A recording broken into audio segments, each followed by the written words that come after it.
Bismillahirrahmanirrahim. Assalamualaikum warahmatullahi wabarakatuh. Tahukah teman-teman semuanya bahwa pemasukan negara terbesar berasal dari sektor pajak, apapun jenisnya. Pajak wajib dikenakan pada setiap warga negara yang telah menjadi wajib pajak. Para wajib pajak biasanya memiliki identitas berupa nomor pokok wajib pajak. Para wajib pajak sangat diharapkan untuk melunasi kewajibannya dalam membayar pajak. Dalam sistematika pemungutan pajak, terdapat beberapa asas-asas yang harus diperhatikan berkaitan dengan ketentuan-ketentuan yang berlaku pada suatu negara.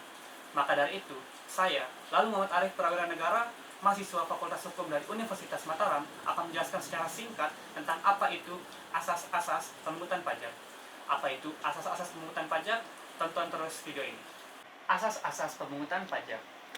Asas, menurut Kamus Besar Bahasa Indonesia, berarti dasar atau hukum dasar yang menjadi acuan berpikir seseorang dalam menentukan keputusan-keputusan penting dalam hidupnya.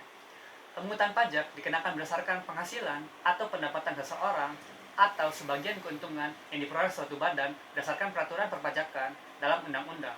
Oleh karena itu, pemungutan pajak harus memperhatikan beberapa asas. Asas pemungutan pajak sendiri digunakan sebagai dasar pedoman pembuatan regulasi perpajakan, yang mana hal ini akan berguna sebagai pedoman untuk pihak yang berwenang dalam mengumpulkan pajak. Jadi, secara umum, di dunia ini terdapat 3 asas-asas pemungutan pajak yang harus diketahui. Yang pertama, asas domisili.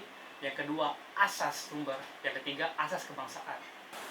Asas domisili. Asas domisili atau asas tempat tinggal adalah asas pemungutan pajak yang dikenakan berdasarkan domisili atau tempat tinggal seseorang.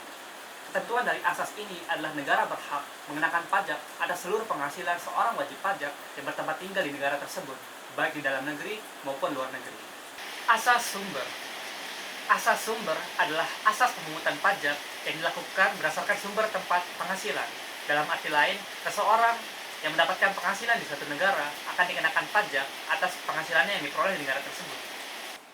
Asas kebangsaan. Asas kebangsaan adalah asas pemungutan pajak berdasarkan kebangsaan pada suatu negara.